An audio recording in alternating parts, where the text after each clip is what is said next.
नमस्कार, बहुत स्वागत है आपका हमारे इस खास शो में। आपके साथ मैं हूं शुभम सिंह। आज हम बात करेंगे पाकिस्तान के पाखंड की, उसके दोहरे रवैये की। यानी पाकिस्तान की कथनी और करनी बिल्कुल अलग अलग है और किस तरह से ये हम आपको आज अपने इस खास शो में दिखाने जा रहे हैं। सबसे पहले बात करेंगे पाकिस्तान में रहने वाले अहमदिया मुसलमानों की, जिन्हें पाकिस्तान की कट्टरपंथी और फिरका परस्त जमात अपने धर्म का इस्लाम का मानती ही नहीं है। लिहाजा कट्टरपंथियों के दबाव में पाकिस्तानी सरकार और प्रशासन ने अहमदिया लोगों पर इस्लामी रीति रिवाजों का पालन करने पर रोक लगा रखी है। यहाँ तक कि उन्हें ईद मनाने तक की अनुमति नहीं है।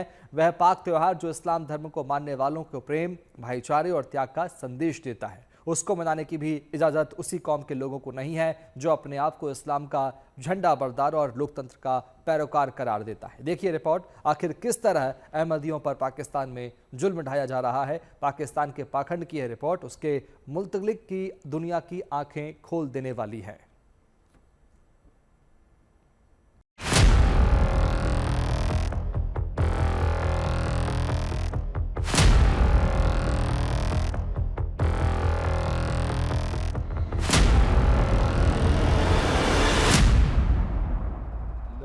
भारी तादाद में लोगों की मौजूदगी, हरकत में दिख रहे पुलिस के जवान और अफसर,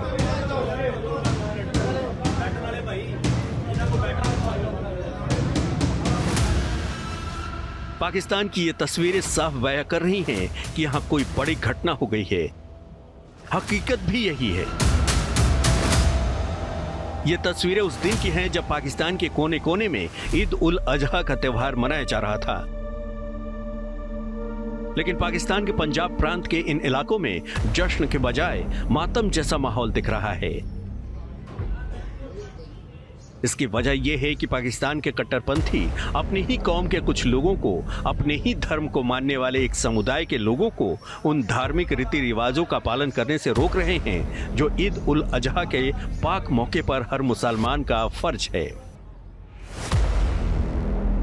ईद उल अजहा के दिन जब पाकिस्तान ही नहीं बल्कि पूरी दुनिया में मुसलमान हंसी खुशी के साथ उत्सव मना रहे थे और नमाज अता करके परवरदिगार से अमन चैन की दुआएं मांग रहे थे, तभी पाकिस्तान के ही बहुत से हिस्सों में अहमदिया मुसलमानों को चुन चुन कर निशाना बनाया जा रहा था। जमाते अहमदिया पाकिस्तान ने आरोप लगाया है कि धार्मिक कट्टरपंथियों और स्थानीय प्रशासन के मिलीभगत से उन्हें कई शहरों में नमाज पढ़ने से रोका गया। लाहौर में अहमदियों की सबसे पुरानी गढ़ी साहू मस्जिद को तहरीके लब्बैक पाकिस्तान यानी TLP नाम के संगठन के कार्यकर्ताओं ने घेर लिया और पुलिस से इसे सील करने की मांग की। कराची के नाजिमाबाद में भी अहमदिया मुस्लिमों को कुर्बानी से रोका गया और पुलिस इन्हें पकड़कर थाने ले गई। इरफान उल हक नाम के एक शख्स और उसके बेटे को कलमा पढ़ने और कथित तौर पर धर्म परिवर्तन के लिए मजबूर किया गया। ईद से पहले कई जगहों पर अहमदिया लोगों को पुलिस थाने बुलाया गया और बाकायदा ये लिख कर देने को कहा गया कि वे ईद के मौके पर न तो नमाज पढ़ेंगे और न ही कुर्बानी देंगे। एक तरफ पाकिस्तान के संविधान के अनुच्छेद 20 के तहत हर नागरिक को धार्मिक स्वतंत्रता का हक दिया गया है, लेकिन हकीकत में वहां संविधान के इस प्रावधान की धज्जियां उड़ती नजर आ रही हैं, और वो भी हिंदू या ईसाई अल्पसंख्यकों की नहीं बल्कि उन लोगों के मामले में जो खुद इस्लाम धर्म मानते हैं। लेकिन पाकिस्तान का ही कानून उन्हें इस्लामी रीति रिवाजों का पालन करने से रोकता है और कानून को डंडे के जोर पर लागू करवाने का काम करते हैं पाकिस्तान के इस्लामी कट्टरपंथी नेता। इस तरह की कार्रवाई की वजह यह है कि पाकिस्तान में अहमदिया मुसलमानों को गैर मुस्लिम घोषित किया जा चुका है। पाकिस्तान में उन्हें अल्पसंख्यक का दर्जा हासिल है। अहमदिया समुदाय के लोग खुद को मुसलमान ही मानते हैं, लेकिन पाकिस्तान के ईश निंदा कानून के सेक्शन 298C उन्हें अपनी ही धार्मिक रीति रिवाजों के पालन से रोकता है। इस कानून के अनुसार अहमदिया लोगों को इस्लामी नियम कायदे मानने का हक ही नहीं है। इतला ये मिली कि एक कादियानी जो है वो ईद उल अज़हा के मौके पर कुर्बानी करने की कोशिश कर रहा था, तो अभी हम यहाँ पुरअमन मौजूद हैं। मोबाइल भी आ गई है, पुलिस भी आ गई है और हम यहाँ मौजूद हैं। इंशाल्लाह थोड़ी देर में वो बंदा भी आ रहा है इंशाल्लाह, और उसके हवाले से भी आगे फर्दर कार्रवाई की जाएगी। तहरीके लब्बैक पाकिस्तान यानी TLP नाम के संगठन के नेताओं और कार्यकर्ताओं ने इसी कानून के बल पर इस बार भी अहमदिया मुसलमानों को ईद उल अजहा के अवसर पर न तो मस्जिदों में नमाज पढ़ने दी और न ही उन्हें कुर्बानी की रस्म अदा करने दी, क्योंकि वे अहमदिया लोगों को अपने मजहब का मानते ही नहीं।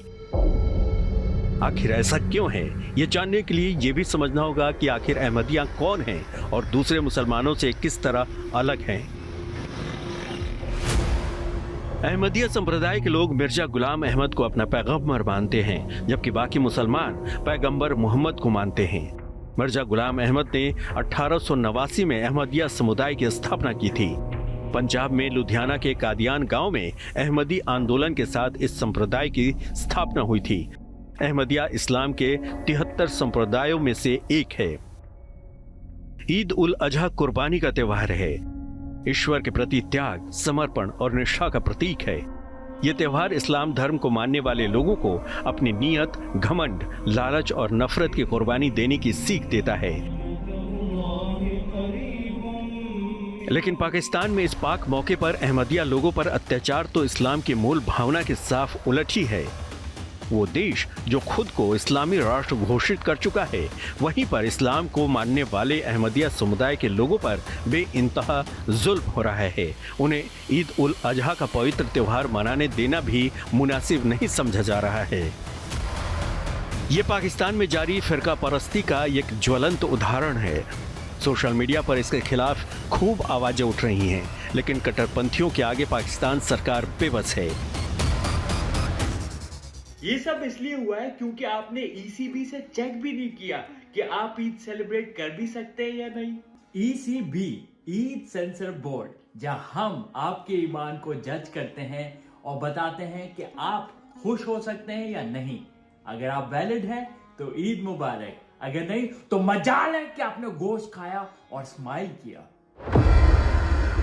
यहाँ तक कि पाकिस्तान में रहने वाले अहमदिया लोगों की स्थिति ये है कि उनके लिए वहाँ से हज करने जाना भी मुमकिन नहीं है। पाकिस्तान से हज करने जाने की इच्छा रखने वाले अहमदिया लोगों को ये घोषित करने के लिए मजबूर किया जाता है कि हजरत मिर्जा गुलाम अहमद फर्जी पैगंबर हैं। पक्के अहमदिया ऐसा नहीं करते, लिहाजा उनके लिए पाकिस्तान से हज के लिए रवाना होना नामुमकिन होता है। हालांकि दूसरे देशों में रहने वाले अहमदिया लोगों पर ऐसी बंदिशें नहीं हैं और न ही किसी और देश में अहमदिया लोगों पर जुल्म की ऐसी दास्तां सुनी या देखी गई जो पाकिस्तान में नजर आती है। सबसे ज्यादा तकरीबन 40 लाख अहमदिया मुसलमान पाकिस्तान में ही रहते हैं, लेकिन वे पैगंबर मोहम्मद की जगह मिर्जा गुलाम अहमद को अपना नबी मानते हैं, जो पाकिस्तान के कट्टरपंथियों को कतई मंजूर नहीं है। यही वजह है कि पाकिस्तान में उन्हें इस तरह भेदभाव और जुल्म सितम का शिकार होना पड़ता है, जिसकी दर्दनाक तस्वीर इस साल फिर से देखने को मिली है।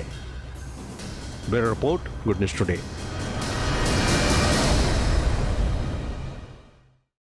पाकिस्तान का पाखंड बलूचिस्तान में भी उजागर हो रहा है। एक तरफ पाकिस्तान खुद को लोकतांत्रिक देश करार देता है, तो वहीं दूसरी ओर वहां आज़ादी के लिए संघर्ष कर रहे बलूचिस्तान के लोगों का हक मारा जा रहा है और उनकी आवाज़ दबाने की कोशिशें होती है। हालांकि बलोच जनता इसको लेकर पाकिस्तान की सेना और सरकार के साथ लगातार दो हाथ कर रही है और पाकिस्तान को करारा जवाब भी दे रही है, लेकिन पाकिस्तान है कि मानता नहीं। बलूचिस्तान में घमासान पर देखिए हमारी खास रिपोर्ट।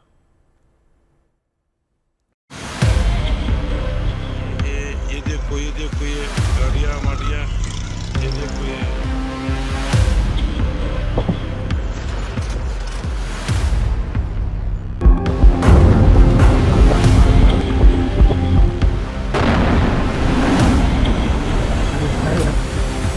घमासान की ये तस्वीरें पाकिस्तान को बलूचिस्तान में मिल रही शिकस्त की दास्तां बयां कर रही हैं। बलोच लिबरेशन आर्मी के लड़ाके लगातार पाकिस्तान की सेना को धूल चटाने में लगे हुए हैं। बलूचिस्तान के दुर्गम इलाकों में बलोच लड़ाकों की ओर से पाकिस्तानी सेना को इतना नुकसान पहुंचाया जा चुका है जिससे उबरना उसके लिए मुश्किल होगा। पाकिस्तानी आर्मी जितना ही बलूचिस्तान के लोगों को दबाने की कोशिश करती है, उसे बलूच लोगों की ओर से उतना ही करारा जवाब मिलता है। 10 जून को बलूच लड़ाकों ने हरनाई के जरदालू इलाके में बड़ा हमला किया। बलोच आर्मी ने पाकिस्तानी आर्मी के सर्विलांस सिस्टम को नष्ट करने का किया दावा। वहां पाकिस्तानी आर्मी की ओर से बलोचों पर नजर रखने के लिए 4 कैमरे लगाए गए थे। वहीं गोनी पारा इलाके में भी बलूच लिबरेशन आर्मी की ओर से गुरिल्ला हमला किया गया। इस दौरान पाकिस्तानी सेना को भारी नुकसान हुआ। दावा किया गया है कि बलूच आर्मी ने पाकिस्तानी सेना के काफिले पर हमला बोलकर उनकी कई गाड़ियां उड़ा थी। अपनी टुकड़ी का सफाया होते देख बचाव के लिए पाकिस्तानी सेना को हेलीकॉप्टर से कमांडो फोर्स बुलानी पड़ गई। इससे चंद दिन पहले बलोच लिबरेशन आर्मी ने पाकिस्तान के कब्जे वाले मुस्तुंग इलाके में हमला करके कई पुलिस थानों और चुंगी चौकियों पर अपना नियंत्रण स्थापित करने का दावा किया था। बलोच आर्मी के मीडिया विंग हक्काल ने बकायदा वीडियो जारी करके ये जानकारी दी।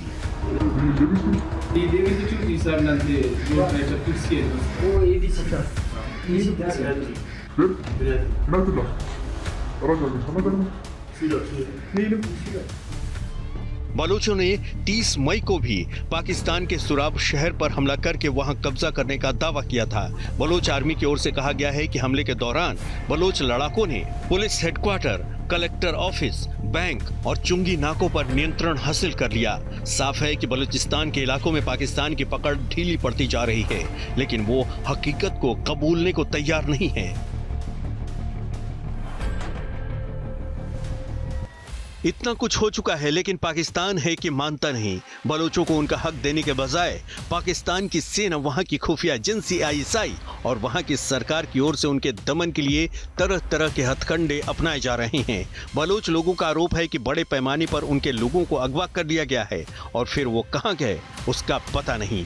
बलोचों का कहना है कि पाकिस्तान की सरकार की ओर से अब मानवाधिकार के हनन की इंतहा हो चुकी है, क्योंकि पाकिस्तान मासूम और बेगुनाह बलोचों को दबाने के लिए अपने आतंकवाद निरोधक कानून का ही गैर कानूनी इस्तेमाल कर रहा है।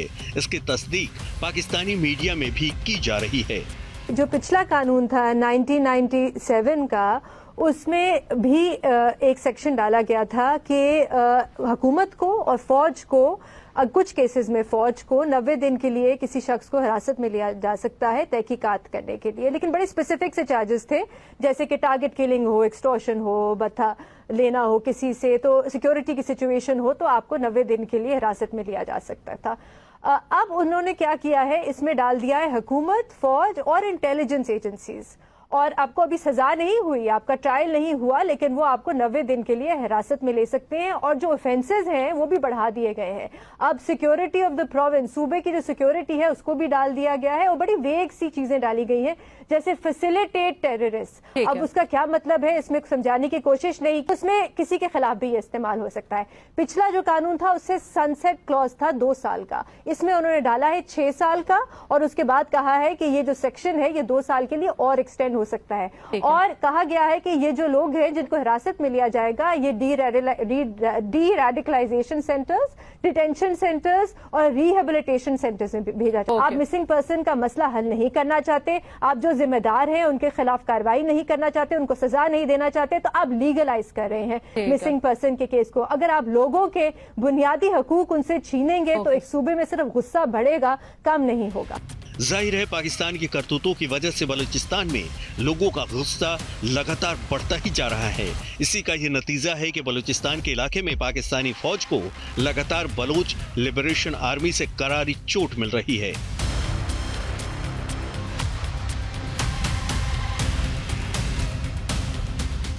वहीं अपनी आजादी के लिए बलूचों की आवाज अब पाकिस्तान के दूसरे इलाकों में भी फैल रही है। तस्वीरें लाहौर में स्थित यूनिवर्सिटी ऑफ मैनेजमेंट टेक्नोलॉजी की हैं, जहां पढ़ रहे बलूच छात्र आजादी के तराने गा रहे हैं और नाचते झूमते हुए अपनी आवाज बुलंद कर रहे हैं।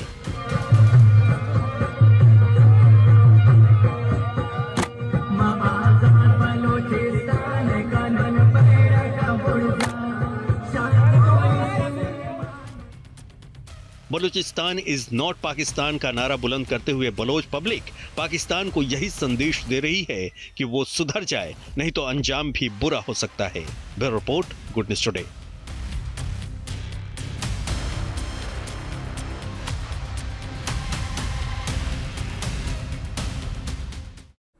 पाकिस्तान के पाखंड का खुलासा आतंकवाद के मुद्दे पर भी हो रहा है। तमाम अंतर्राष्ट्रीय फोरम पर पाकिस्तान के नेता आतंकवाद के मुद्दे पर अपने बयानों से खुद भी शर्मसार हो रहे हैं और अपने देश को भी शर्मसार कर रहे हैं। इसके बावजूद वो बेशर्मी से अपनी आतंक परस्ती को जाहिर करने से नहीं चूकते। इसका ताजा उदाहरण पाकिस्तान की सांसद शेरी रहमान है, जिन्होंने एक विदेशी टीवी चैनल के शो में पाकिस्तान की एक बार फिर से इंटरनेशनल बेइज्जती करवा डाली। देखिए कैसे इस रिपोर्ट में।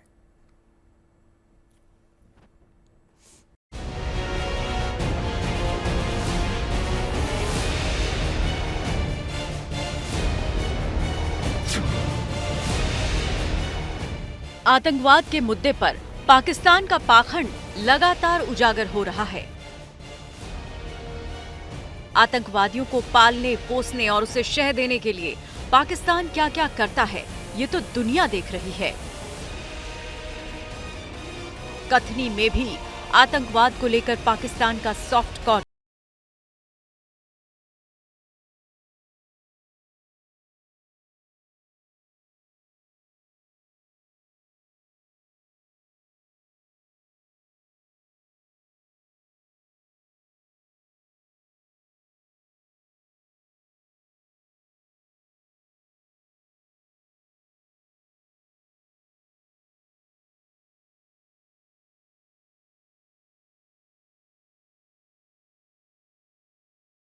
लड़खड़ाने लगी।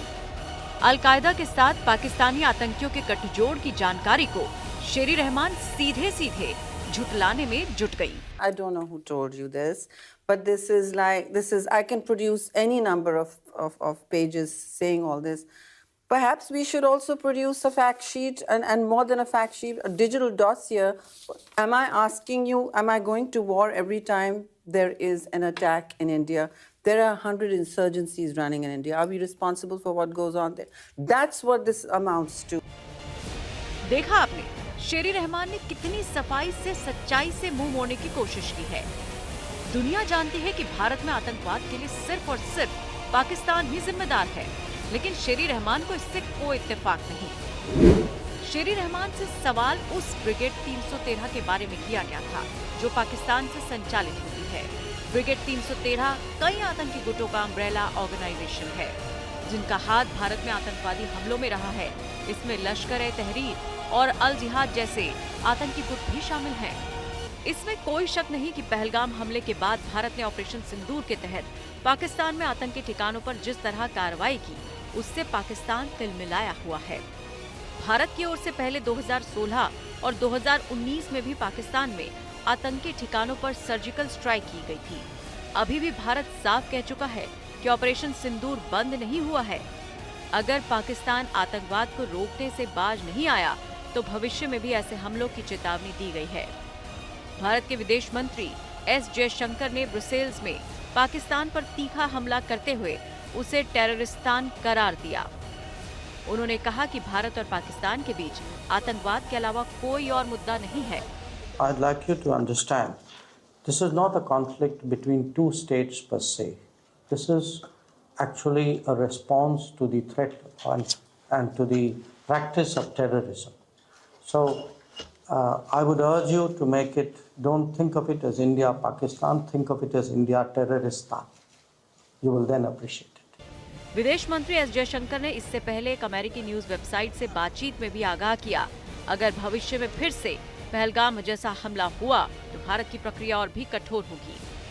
आतंकवादी जहां भी होंगे वहां उन पर जरूर एक्शन लिया जाएगा। The decision to go in there and hit them and to say thereafter, when Prime Minister Modi says Operation in Sindoor is not over, there's a clear message there saying we reserve the right to go after terrorists anytime, anywhere, if they have done harm to our people. Pakistani नेता चाहे जो कुछ भी कहे, लेकिन आतंकवाद को पाकिस्तान का पुरजोर समर्थन है। ये बात बिल्कुल साफ हो चुकी है। विदेश मंत्रालय ने अपने एक बयान में बताया कि पहलगाम हमला सीमा पार से आतंकवाद का ताजा तरीन उदाहरण है।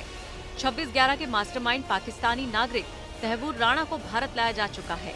हमें ये भी नहीं भूलना चाहिए कि पाकिस्तान ने अलकायदा के सरगना ओसामा बिन लादेन को पनाह दी थी। इतना ही नहीं, ओसामा का सुराग हासिल करने में मददगार डॉक्टर शकील अफरीदी को पाकिस्तानी सेना ने अभी भी कैद कर रखा है।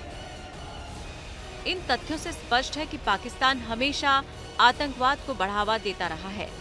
समस्या यह है कि पाकिस्तान ने आतंकवाद को अपनी सरकारी नीति का हिस्सा बना लिया है और इसी के तहत वो लगातार आतंकवाद को खुल्लम खुल्ला शह दे रहा है।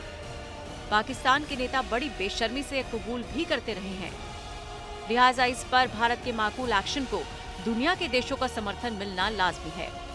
पाकिस्तान को देर सवेर ये समझना ही होगा कि वो जो कुछ कर रहा है उसका अंजाम उसे भुगतना ही होगा, इससे वो बच नहीं सकता। Bureau report, good news today. Pakistan की आर्थिक हालत कितनी खराब है, इसके बारे में अक्सर खबरें आती रहती है। दाने दाने को मोहताज पाकिस्तान विदेशी कर्ज और मदद के सहारे अपना काम चला रहा है, लेकिन यह बात उसके पल्ले नहीं पड़ रही कि दुनिया के देशों और एजेंसियों से जो पैसे उसे मिल रहे हैं उसका इस्तेमाल लोगों की भलाई और उनकी गुर्बत दूर करने के लिए हो। इसके उलट वो भारत से लड़ने के लिए पैसे बर्बाद करने पर तुला हुआ है। यही वजह है कि इस बार पाकिस्तान ने अपने रक्षा बजट में बढ़ोतरी की है, वो भी जरूरी खर्चों में कटौती करके। आखिर इसका अंजाम क्या होगा, देखिए रिपोर्ट में।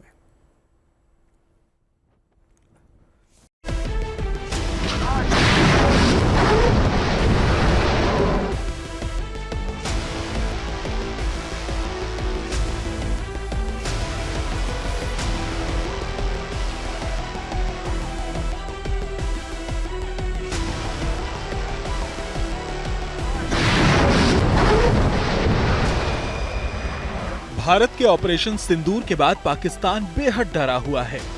ऑपरेशन सिंदूर के दौरान हुए भारत के हमलों और बेहिसाब नुकसान से डर का आलम ऐसा है कि पाकिस्तान सरकार अब देश में आम लोगों के लिए बुनियादी चीजों के इंतजाम से ध्यान हटाकर हथियार और लड़ाई के साजो सामान खरीदने की तैयारी में जुट गई है। यही वजह है कि पाकिस्तान ने अपने बाकी खर्चों में कटौती करके डिफेंस बजट बढ़ाने का फैसला किया है। पाकिस्तान सरकार ने अपने डिफेंस बजट में 20% बढ़ोतरी का ऐलान किया है।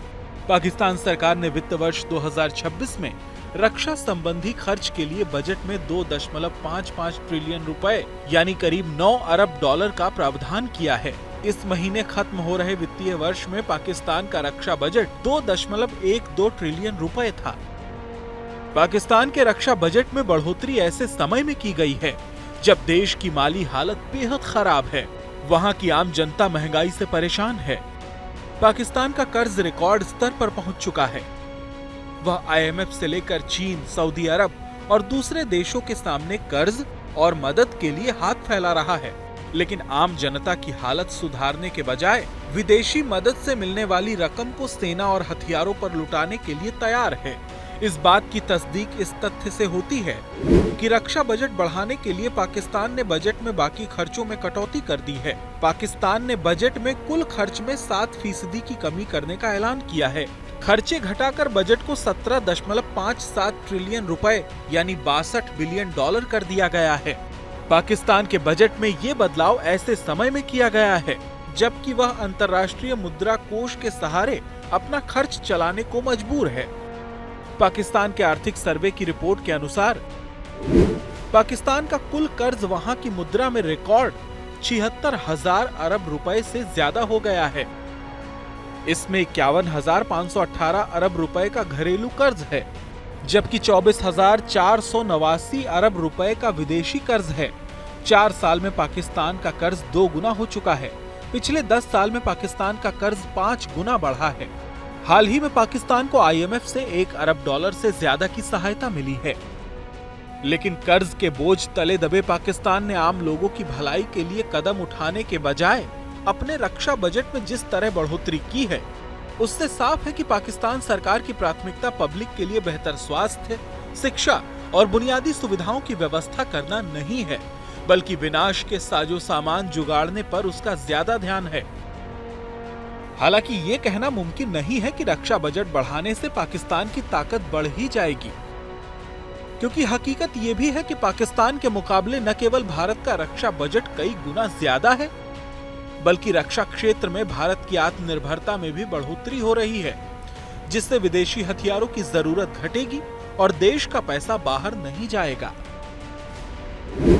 2025-26 के लिए भारत का रक्षा बजट 78.7 अरब डॉलर है।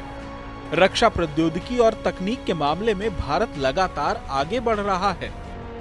रक्षा के क्षेत्र में अपने खर्च को भारत भी बढ़ा रहा है, लेकिन ऐसा नहीं है कि इसके लिए बुनियादी जरूरतों पर होने वाले खर्च में बहुत कटौती कर दी गई हो, क्योंकि भारत की प्राथमिकता विकास की राह पर आगे बढ़ना भी है, जबकि पाकिस्तान इसके उलट जनता की बुनियादी सुविधाओं के साथ समझौता करने पर आमादा है, जिसके कारण देश में कंगाली बढ़ रही है और उसे दुनिया के सामने हाथ फैलाना पड़ रहा है। हालांकि भारत की ओर से सिंधु जल समझौता रोके जाने के बाद पाकिस्तान को अपने नए बजट में पानी के लिए भी प्रावधान करने पड़े हैं, लेकिन भारत के साथ दुश्मनी बढ़ाकर पाकिस्तान जिस डगर पर चल रहा है उससे उसकी मुश्किलें कम नहीं होंगी बल्कि बढ़ने ही वाली हैं। Bureau report, good news today. और इसी के साथ हमारे इस खास शो में इतना ही। बाकी अच्छी खबरों के लिए आप देखते रहिए गुड न्यूज टुडे, क्योंकि अच्छी खबरों का सिलसिला यहाँ कभी नहीं थमता। नमस्कार।